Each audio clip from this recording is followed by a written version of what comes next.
দেখেন কটকন গাছে আমরা হাইব্রিড, এই মাসে মাসে খাওয়া যাবে।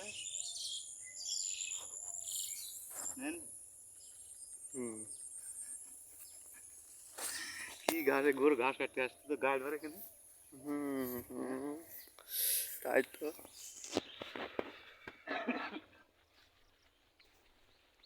আসসালামু আলাইকুম প্রিয় দর্শক, আপনারা দেখতে পাচ্ছেন শুভ সকাল।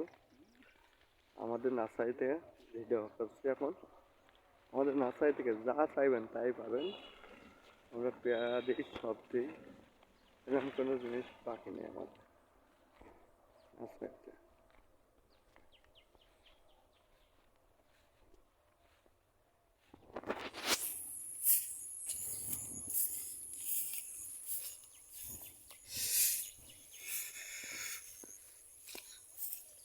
সেই লাল শরীফা